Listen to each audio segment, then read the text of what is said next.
Jungle.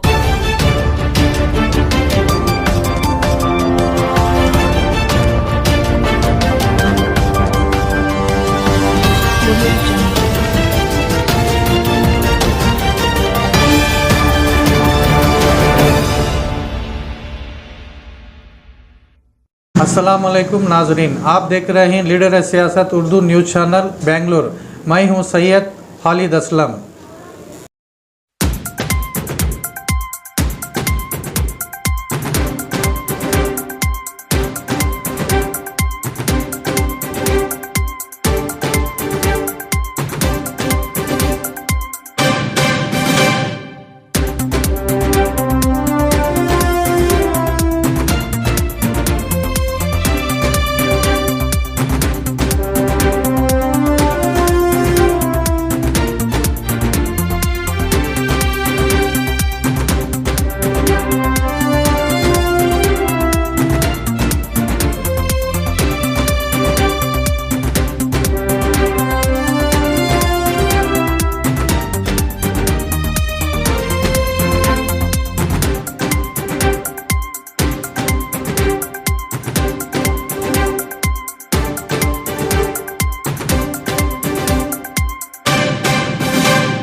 हाँ, औज़ुबिल्लाहिमिनश्शैतानिर्रजीम बिस्मिल्लाहिर्रहमानिर्रहीम अल्हम्दुलिल्लाहि रब्बिल आलमीन वस्सलातु वस्सलामु अला नबील करीम। तो ये जो आज का जो शुरुआत है, ये क्लिनिक है, राबिता क्लिनिक स्मार्ट क्लिनिक के हिसाब से। इसमें ये इस्लामिक इंफॉर्मेशन सेंटर के मातहत शुरुआत हो रही है। जैसे आप लोग जानते हैं, इस वबा के वक्त में जो है बहुत से हमारे कौम, हमारे लोग जो हैं बीमारी का शिकार हैं, और बीमारी की वजह से बहुत से माली हालात, माली नुकसानात, जिस्मानी नुकसानात, बहुत से लोग गुजर भी गए। तो उस सिलसिले में, उस सोच फिक्र में जो है ये शुरुआत की है। इसमें जो है यहाँ के कौम के लोगों के लिए हम सेहत तंदुरुस्ती देने की कोशिश कर रहे हैं ये क्लिनिक के ज़रिए। तो यहाँ पे जो है नए तरीके से नए चीज़ों का इस्तेमाल करते हैं, खासकर ये स्मार्टफोन, क्योंकि हर आदमी के पास आजकल स्मार्टफोन है। स्मार्टफोन के ज़रिए, व्हाट्सएप के ज़रिए जो है हम जो है शुगर बीमारी से गलीज़ बीमारी हैं, शुगर है, बीपी है, कैंसर है, ये कोरोना है, इसको कंट्रोल कैसे करना, इसको काबू कैसे करना, ये एक कोशिश है। तो इधर लोगों को जो है, जो आते हैं बीमार होते हैं, उनको कम से कम दवा में कम से कम तरीके से इलाज करते हैं। और इस सेंटर से एक एम्बुलेंस जुड़ा हुआ है। जो भी पेशेंट इधर आते हैं उनको जो है इधर से पूरे गवर्नमेंट हॉस्पिटल जितने भी हैं, जैसे बोरिंग है, विक्टोरिया है, उससे राबिता, उनके डॉक्टरों से भी राबिता है, यहाँ से ले जाके पूरा फ्री इलाज इंशाल्लाह कराते हैं। तो गवर्नमेंट का जो खर्चा आएगा, थोड़ा मोटर आएगा, तो सीटी स्कैन हो, MRI हो, ऑपरेशन हो, डिलीवरी हो, सीजरियन हो, छोटे छोटे ऑपरेशन के लिए भी 50-60 हज़ार रुपये खर्चा आ जाता है। गरीबों के पास पैसा नहीं होता, तो लोग इधर आते हैं, इधर से हम लोग उधर भेजते हैं, उधर भेज के कम से कम इलाज करते हैं। तो ये एक खिदमत का ज़रिया है। और ख़ासकर यहाँ पे जो है ज़्यादा जो है हम लोग प्रिवेंशन, मतलब एहतियात के ऊपर तवज्जो देते हैं, और इल्म, तिबी इल्म जो है इसके ज़रिए लोगों को पहुँचाते हैं कि लोग जो है सेहत कैसे रहना, जो सेहत का राज क्या है, जल्दी सोना, जल्दी उठना, सवेरे उठना, अच्छी ग़िज़ा खाना, कम खाना, प्यार नबी सल्लल्लाहु अलैहि वसल्लम की सुन्नत पे चलना, इबादत करना, कुरान से जुड़ना, कितने नमाज़ें ज़्यादा पढ़ते हैं उतना अच्छा सेहत बनती है। ये चीज़ों में इसमें सेहत है, बल्कि इसके ऊपर हम तवज्जो देते हैं। बाकी पहला क्या है, तो हमारे जो डॉक्टरों का राबिता है ना, तो उधर जाके लंबे लंबे क्यू में खड़ने की ज़रूरत नहीं पड़ती है, और बहुत से ज़्यादा उधर नहीं करते, ऑपरेशन जाओ बोल देते हैं। और उन लोगों को कभी कभार डॉक्टर से लिंक नहीं रहता, राबिता नहीं रहता, तो उन्होंने क्या करते हैं, जाते नहीं, अर्जेंट होता है, एकदम जाके इधर उधर जाके खाली मामूली डिलीवरी के लिए 50,000 1 लाख रुपये खर्चा होता है। तो राबिता की वजह से क्या होता है, हम लिंक लगा देते हैं, बाद में वो खुद जाते हैं, हम जो मिला देते हैं डॉक्टरों से, बाद में हमारी ज़रूरत नहीं पड़ती, वो दोस्ताई हो जाती है डॉक्टरों से। अब मिसाल के तौर पर चरका हॉस्पिटल में एक डॉक्टर है हार्ट का, एंजियोप्लास्टी आपको 3,000 में करता है, थोड़ा इधर 3,000 में करता है।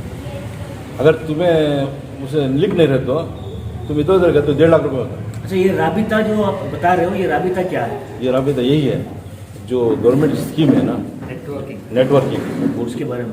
अरे लफ्ज़ी माना है, राबिता है, सूरह इमरान की आखिरी आयत में है, औज़ुबिल्लाहि मिनश्शैतानिर्रजीम बिस्मिल्लाहिर्रहमानिर्रहीम। या अल्लज़ीना आमनू वस्बिरू वस्साबिरू व राबितू व तक़ुल्लाह लअल्लकुम तुफ़्लिहून। ऐ ईमान वालो, तुम लोग जो है सब्र करो और सब्र के साथ राबिता कायम करो, अल्लाह से डरो ताकि तुम कामिल हो। उस आयत के ऊपर से ये नाम राबिता है। तो राबिता से जब हम जब मिलजुल के रहेंगे ना तो बहुत से काम कर सकते हैं। अलग अलग रहेंगे तो बीमारी आएगी। नहीं मेरा ये आपका कम्युनिटी है। राबिता मतलब यहाँ पर जो है एक पर्टिकुलर गाइडेंस दिया जाएगा पेशेंट्स को कि आपको कौन से रास्ते पे जाना है। जब आपको नहीं पता, किसी डॉक्टर के पास गए तो आपके पास जो है आपको बताया जाएगा ये ट्रीटमेंट कर लो, ये ट्रीटमेंट कर लो, और लाखों के रुपए आपके पास ले जाएंगे। यहाँ पे जितना बेसिक ट्रीटमेंट होगा वो ट्रीटमेंट हम दिए जाएंगे। अगर कोई मेजर क्रिटिकल सिचुएशन है तो वहाँ पर हम आपको गाइडेंस देंगे कि आपको कैसे आगे बढ़ना है, कौन से कहाँ पे जाएंगे और कौन सा डॉक्टर आपको हेल्प कर सकेगा। जो ताल्लुकात हमारे डॉक्टरों के साथ में हैं, शायद वो डॉक्टर्स जो है कुछ कम्युनिटी हेल्प भी करना चाह रहे हैं, सोसाइटी को हेल्प करना चाह रहे हैं। वैसे नेटवर्क हमने एक बिल्डअप किया हुआ है, जिसका हार्ट का ऑपरेशन 1.5-2 लाख रुपए पे किया जाएगा। यहाँ पर इंशाल्लाह हमारे ताल्लुकात से जो है आपको 40-50 हज़ार तक कर दिया जाएगा। ये बिल्कुल खिदमत के लिए, कोई पैसा बनाने के लिए नहीं है। खिदमत का सोच हमारे दिमाग में बैठा हुआ है, तो जितना हमारे तरफ से हो सकता है हम लोग करेंगे। शुरुआत हमने यहाँ से की है। आने वाले चंद महीनों के अंदर इंशाल्लाह जो है हमारा एक्सपेंशन का बहुत बड़ा प्लान है। जैसे फॉर एग्जांपल आप ले लो कि डायबिटीज़ के जितने भी लोग जो बीमार हो जाते हैं, जैसे जिनको ज़ख्म हो जाता है, गैंग्रीन हो जाती है, तो ऐसे पेशेंट्स को ट्रीटमेंट करते करते उनके जेबें खाली हो जाती है और फाइनली डॉक्टर्स जो उनके हाथ पैर को कट कर देते हैं। लेकिन हमारे पास ऐसे मेडिकेशन और अल्टरनेटिव मेडिसिन अवेलेबल है जहां पर इनको मेजर क्रिटिकल ऑपरेशंस करने की ज़रूरत नहीं पड़ेगी, इनके हाथ पैर काटने की ज़रूरत नहीं पड़ेगी। और जो खर्चा जो हाथ पैर काटने का 2.5-3 लाख रुपए दिया जा रहा है, वो खर्चा जो है सिर्फ इनको 10-15 हज़ार के अंदर हम लोग इंशाल्लाह यहाँ से ट्रीटमेंट देने की कोशिश करेंगे। ये मेडिसिन है, नया लॉन्च भी है हमारे तरफ से। ये सिर्फ एक्सपोर्ट की तरफ था और इंटरनेशनल मार्केट में हो रहा था, लेकिन डॉक्टर रेहान बेग की कोशिश थी कि नहीं, ये प्रोडक्ट हम लोगों को यहाँ के पेशेंट को एक्सेस देनी पड़ेगी। तो हमारी ये सोच है कि कुछ करें, तो शुरुआत की है।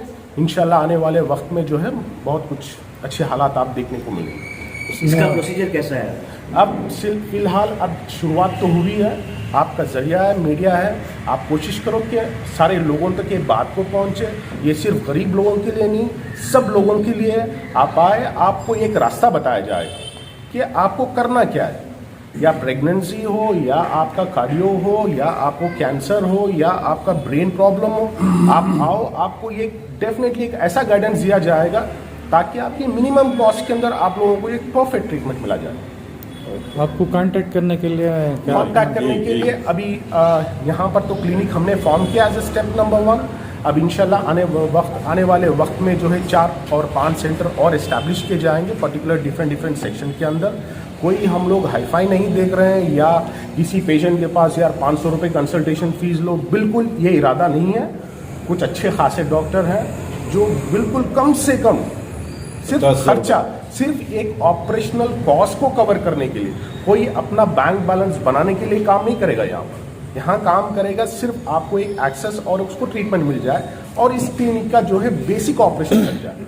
ना हमने हाईफाई चीज़ें सोची है, ना हाईफाई बेड सोचा है। जितना कम हो सके, जैसे लीन बोलते हैं, जैसे कम से कम चीज़ों में हम लोगों को पेशेंट्स को एक्सेस देना, तो उसके ऊपर हम काम कर रहे हैं। कौन सी ट्रीटमेंट्स करें स्टार्ट होगा? अब फिलहाल हम लोगों ने जो पहले सबसे बड़ी चीज़ की है वो डायबिटीज़ के ऊपर हम लोग ध्यान दे रहे हैं, क्योंकि this is a first step.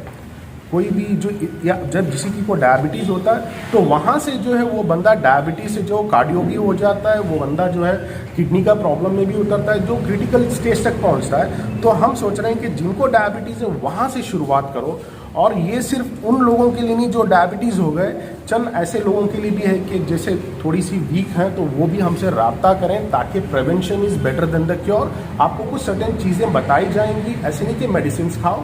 आपके डाइट्स के अंदर चेंज करने के लिए हमने डाइटिशियंस और न्यूट्रिशन का भी यहाँ पर अपॉइंट किए जाएंगे। वो लोग आपको गाइड करेंगे कि आपको खाना क्या है।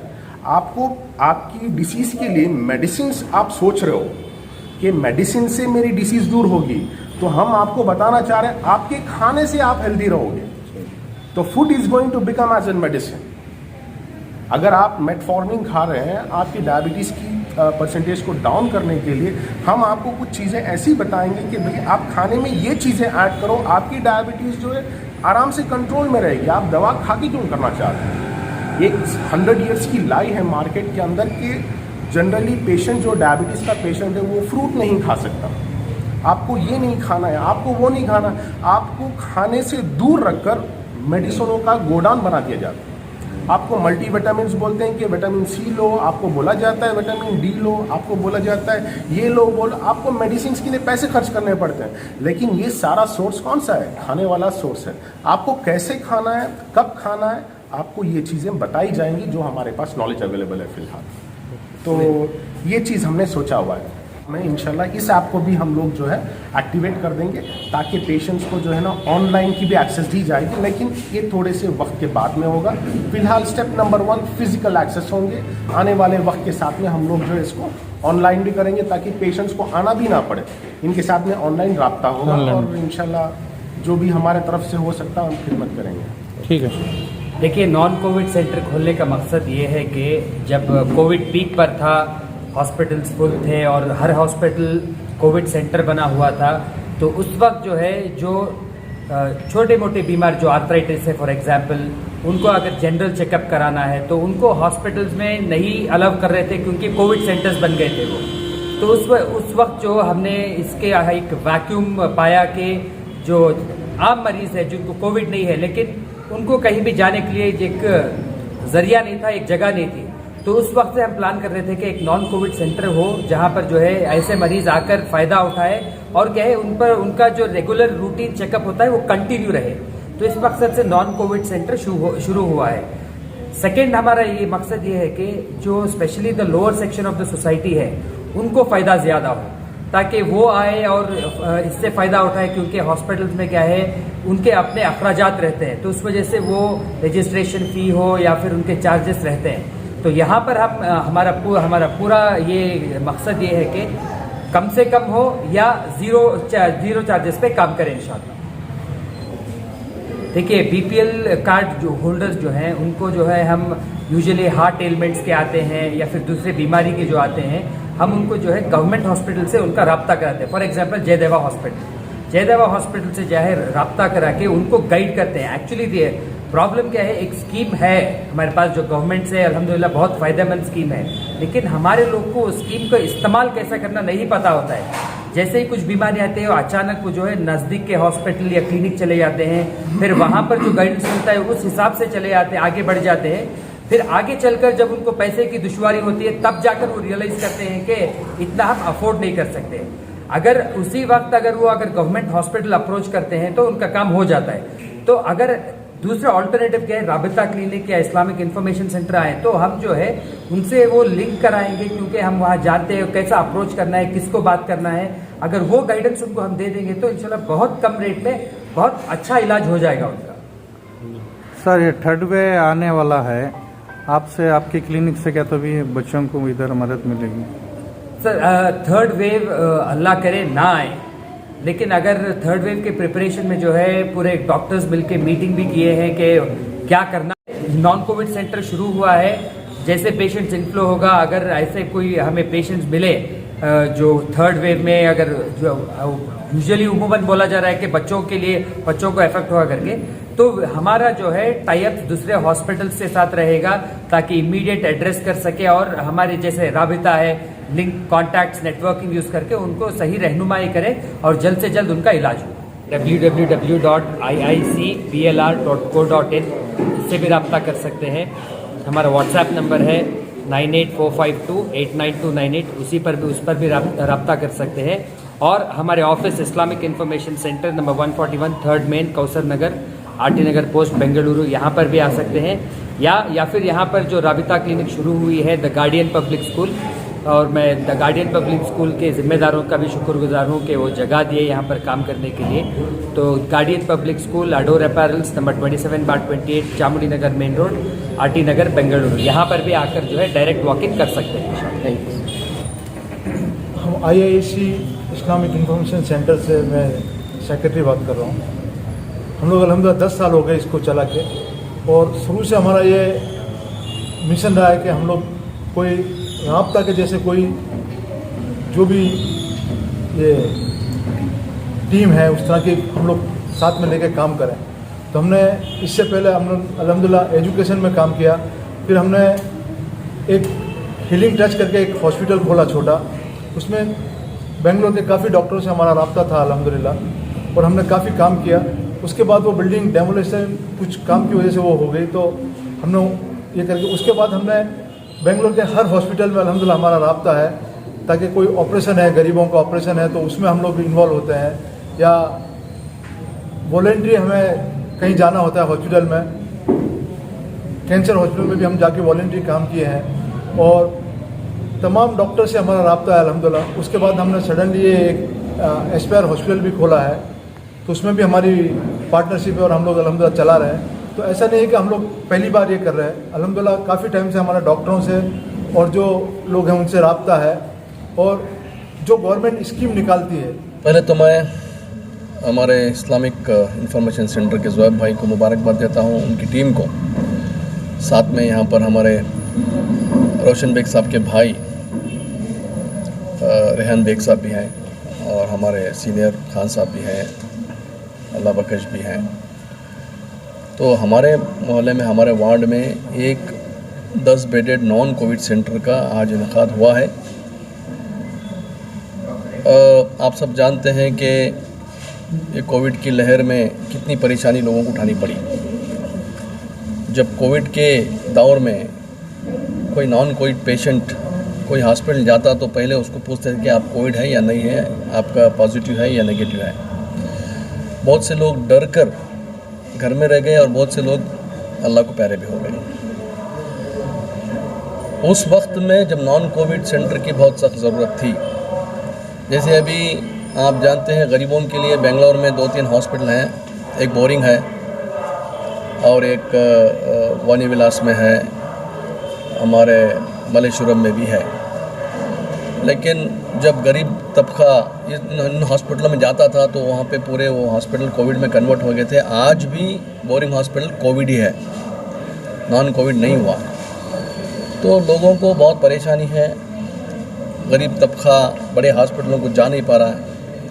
तो इस हिसाब से इस्लामिक सेंटर ने एक यहाँ पर एक छोटा सा इसे जैसे हम ट्रायज सेंटर कहते हैं, जहाँ पे एक डॉक्टर रहेंगे परमानेंट। कोई बीमारी, कोई छोटी बीमारी है तो यहीं पे इलाज हो जाएगा। अगर यहाँ से कुछ इनको ट्रांसफ़र करना है तो बेग साहब हमारे बड़े हॉस्पिटलों में यहाँ से लेके जाएंगे। तो मैं समझता हूँ ऐसे इलाक़ों में ऐसे छोटे छोटे से trial centre type non Covid होनी चाहिए। तो इस वजह से ज़ुहैब भाई ने यहाँ पर क़दम उठाया है। इसका इसी तरह के मॉडल्स हर वार्ड में हो, मैं आशा करता हूँ।